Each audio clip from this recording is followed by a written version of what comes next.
Fala galera, mais uma vez eu, Alexandre Magalhães, na resenha com Magalhães, para falar dos times do futebol brasileiro, dos campeonatos que estão em curso. Brasileirão 2024, 30ª rodada. Galera, 30ª rodada, o finalzinho de temporada, muita reclamação, muitos times cansados, torcedores não entendendo que está no final da temporada e muitos times não tinham elenco para isso. E aí quer cobrar uma coisa além do que se podia. Isso acontece com vários times. E nesta 30ª rodada que começa no meio de semana, vai terminar no domingo, porque vem após uma data FIFA, onde no final de semana temos as decisões da Copa do Brasil, as semifinais. Vamos saber quem são os finalistas da Copa do Brasil, que antecede a primeira partida da semifinal da Sul-Americana e Libertadores, ou seja, aquele fogaréu, aquela boa e velha zona do calendário, onde tu não sabe nem qual é o campeonato que o seu time está. Para alguns sabem, né, porque só está no Campeonato Brasileiro. E tivemos nesta sexta-feira, onde tivemos 3 jogos, se não estiver enganado, e os 3 jogos com empate. Tivemos Cruzeiro e Bahia se enfrentando. Cruzeiro e Bahia que disputam pré-libertadores. Magalhães, será que o Cruzeiro e o Bahia poderiam mais? Cara, na minha opinião, Bahia e Cruzeiro, o campeonato de Bahia e Cruzeiro é justamente pré-libertadores. Eu sempre falei isso.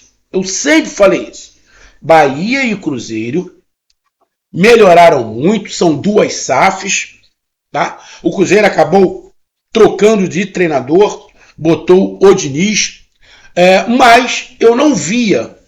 E aí eu estou falando o seguinte: o que é Libertadores fase de grupos direto? Primeiro, segundo, terceiro e quarto colocado. Isso é fase de grupos. Quinto e sexto, pré-Libertadores. Pode aumentar? Pode aumentar, aí outros 500. Mas eu não falo aqui que Cruzeiro e Bahia o campeonato é pré-Libertadores, pensando que vai aumentar. Para mim, a briga do Cruzeiro e do Bahia é justamente por essas posições. Quinto, sexto, sétimo, ficar por ali no meio dessa briga. Essa sempre foi minha opinião. Eu nunca imaginei, eu nunca pensei o Bahia brigando por título. O Bahia entre os 4 primeiros. O Cruzeiro também não. Recebi muitas críticas por causa disso. Mas cada um acredita no que quiser. Bom, e a gente levando em consideração que a gente tá no Brasil. E a gente vê os políticos que a gente tem. Que, convence qualquer um. Porra, parceiro. Não dá muito o que falar, né? Não tem muito o que falar. O povo brasileiro adora escutar uma mentira. Adora ser enganado. E mais, a maioria dos torcedores acabam enxergando um pouco distorcido as coisas. Ele acaba enxergando melhor o time adversário do que o próprio. O torcedor, ele enxerga melhor o adversário do que o próprio time. Com o próprio time é 880. Ele não consegue manter uma média. E aí acaba quebrando a cara. Isso acontece com qualquer torcida. Então, como eu já falei, para mim o Bahia e o Cruzeiro, desde o início, era para brigar ali, quinto, sexto, sétimo, por uma pré-Libertadores. Mas se chegarem, não conseguirem pré-Libertadores e estiverem na Sul-Americana, também já acho muito bom para o Bahia e para o Cruzeiro. O Cruzeiro já está na Sul-Americana. Então o Cruzeiro poderia dar um passo maior. Para o Cruzeiro ficar na Sul-Americana no que vem, pode ficar um pouquinho amargo, porque o Cruzeirense já está na Sul-Americana, está na semifinal, com chance de ser campeão. Então o Cruzeirense já pensa na Libertadores, um passo a mais. Agora o Bahia não. O Bahia tem que dar um passinho de cada vez. E na minha opinião, o passinho para o Bahia é a Sul-Americana. Pode conseguir a Libertadores? Sim. Mas o passinho do Bahia, na minha opinião, é a Sul-Americana. Mas, como eu tomo porrada por tudo quanto é lado da torcida do Bahia, porque eu sempre falo O que eu penso, é óbvio, eu não vou ser sempre certo. Agora, eu não vou ficar puxando o saco, enquanto uma porrada de canal do Bahia e ficar puxando o saco do torcedor, porque o torcedor gosta de escutar mentira. Ou gosta de ver de ilusões, de bolha. Então, pai, cada um que sou cada um. E jogaram Cruzeiro e Bahia, empataram em 1-1. Resultado, obviamente, melhor para o Bahia. E desse jogo dá para a gente tirar algumas situações importantes para o restante ou para o final dessa temporada. Como eu disse, o resultado melhor para o Bahia. Por quê? Porque o Bahia continua na frente do Cruzeiro e o Bahia entra na zona de classificação.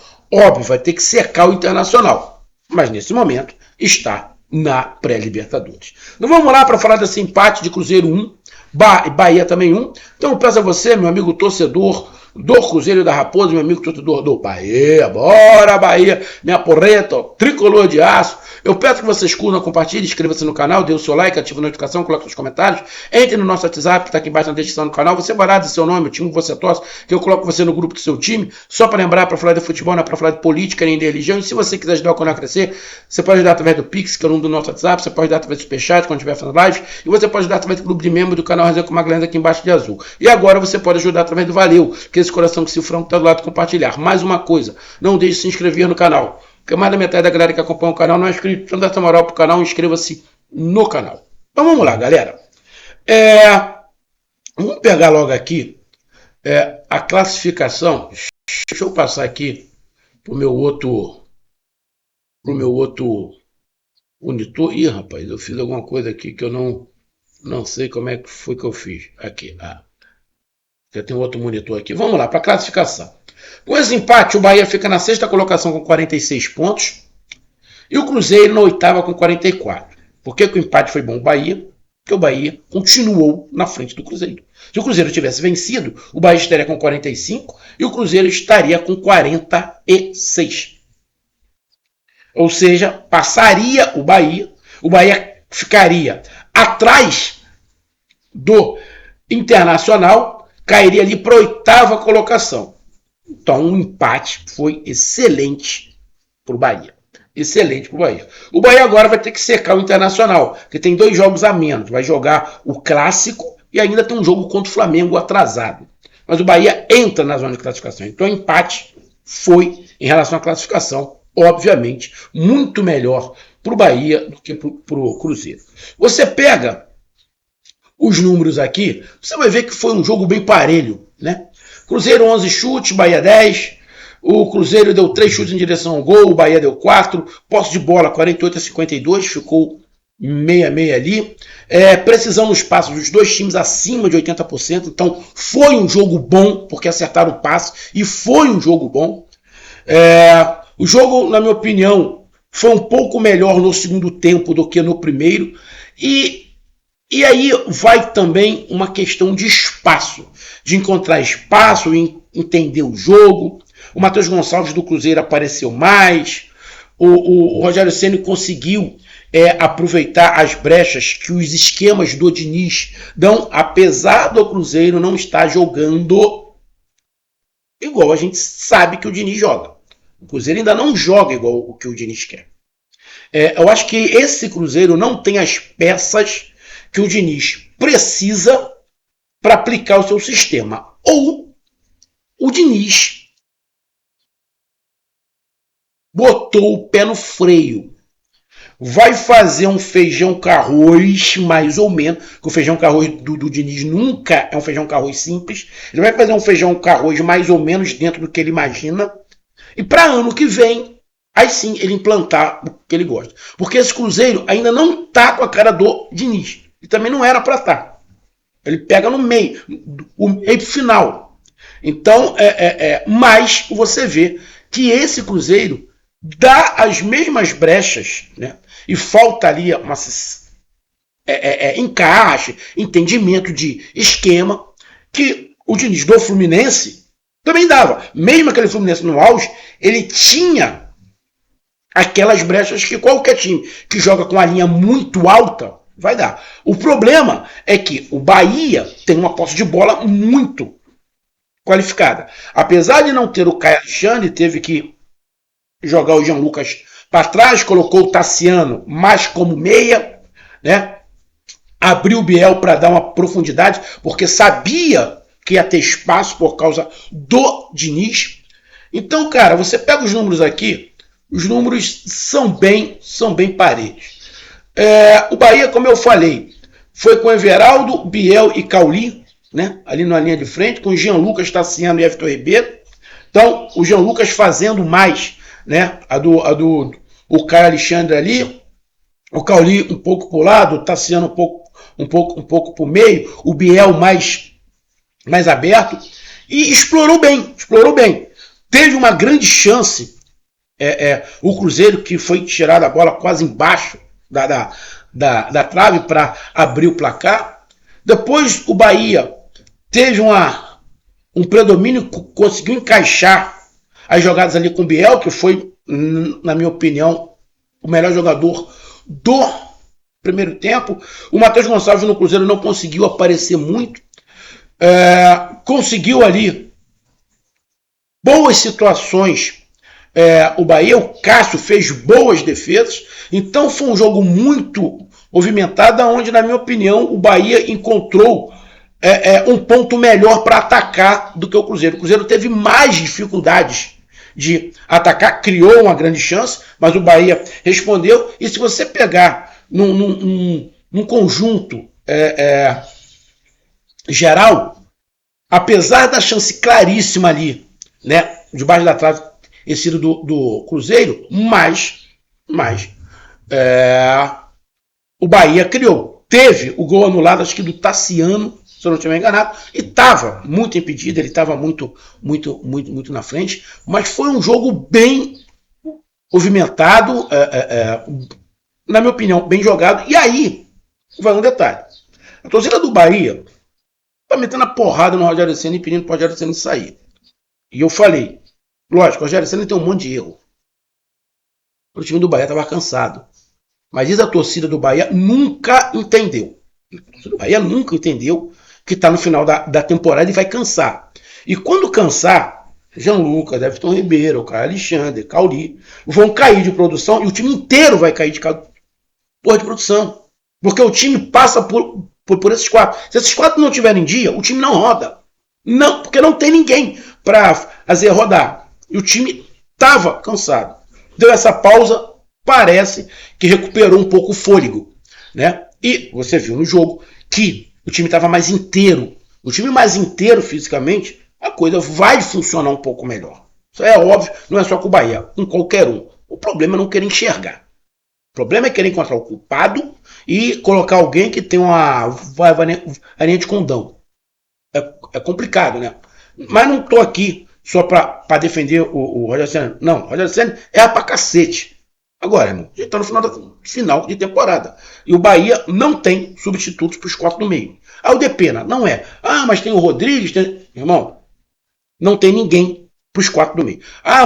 Mas tem que fazer algumas alterações. Sim, concordo que o Rogério Ceni poderia fazer algumas alterações. Mas ele tem a convicção dele. E essa convicção dele, na maior parte do campeonato, funcionou. Na maior parte do campeonato funcionou. Se o Bahia está na parte de cima da tabela, é por causa desse esquema que o Rogério Ceni colocou. Esse esquema que o Rogério Ceni colocou com esses 4 meses é que fizeram o Bahia ficar o campeonato inteiro lá em cima. E agora ele muda tudo? É meio esquisito, mas precisa ter algumas alterações. E ele fez essa alteração, colocou ali o Biel, talvez seja isso mesmo, tirar o Tassiano da frente, botar um outro ataque, botar um ataque mais aberto. Acho que ele vai conseguir fazer isso. E aí vai para o segundo tempo. O Cruzeiro consegue jogar mais. O Matheus Gonçalves consegue mais espaço. Aquela situação de marcação entre linhas do Bahia fica um pouco com folga. E aí o Cruzeiro cresce de produção. Fica um jogo animado, bem jogado, com oportunidades para ambos os lados. E aí tem o gol do Cruzeiro, né? Verão um passe do Matheus Gonçalves, aonde acham que estava ali impedido, mas não estava impedido, e num toquinho o Cruzeiro faz o gol. E aí o Cruzeiro melhora muito. O Bahia fica nas cordas, fica tonto, e aí o Bahia toma o segundo gol. Aonde é anulado? Um gol anulado polêmico. Um gol anulado polêmico. Polêmico. Eu já vi diversas vezes essa anulação desse gol não ser anulada. Não ser anulada. O pessoal lá que tem lá o árbitro, o especialista de arbitragem, falou que foi bem anulado. Mas esse mesmo cara já disse em outros lances que aquilo é gol. Que, na verdade, quem fez o gol não estava impedido. Quem fez o gol não estava impedido. Entenderam que o jogador que estava à frente atrapalhou o zagueiro do Bahia. E aí isso interferiu. Agora eu vou lembrar um lance aqui. Teve um lance, eu não me lembro qual foi o jogo, que teve um empurrão pelas costas. Tá? Eu não me lembro qual foi o jogo. Foi batido no escanteio. Teve um empurrão no jogador que estava no primeiro pau. Pelas costas. O cara não consegue cabecear por causa disso e sai o gol. O juiz não deu um empurrão.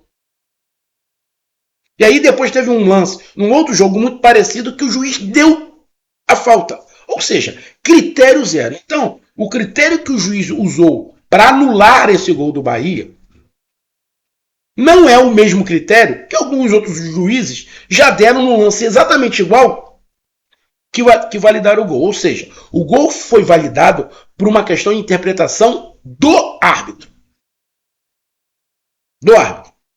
E aí a torcida do Cruzeiro está reclamando, com razão. E a torcida do Bahia está feliz, também com razão. Por quê? Porque é em critério de interpretação. Agora, se a interpretação é mal intencionada, se a interpretação tem alguma coisa a ver com casa de apostas, que hoje você tem que falar sempre disso. Não tem jeito. Tá todo mundo desconfiado de tudo. Porque esse lance aí pode fazer muita gente ganhar dinheiro e muita gente perder dinheiro. Ou não. Tô errado? E se sai esse segundo gol, matava a partida. Acabava a partida. Ia fazer 2-2-0, esquece. Dificilmente o Bahia ia virar. Porque o Bahia caiu de produção e o Cruzeiro cresceu. E estava melhor. E logo na sequência que o segundo gol é anulado, o Bahia consegue o seu gol de empate. Numa jogada pelo lado direito, com Ademir, jogada de linha de fundo, né? Aquele basicão, linha de fundo, dos anos 70, 80. Cruza para trás, onde o zagueiro fica desconfortável e o atacante muito mais à vontade, porque está de frente, e o zagueiro de lado, né? Saia básico no futebol. Vai lá e empata o Luciano Rodrigues, já lá ali com 30 e poucos minutos, quase 40 minutos do segundo tempo. E aí depois do jogo fica um kamikaze, né? Oportunidades para ambos os lados, né? Poderia ter feito ali um 2-1 Bahia ou um 2-1 Cruzeiro, mas termina 1-1. Um bom jogo muito movimentado, com muitas características, com muitas opções,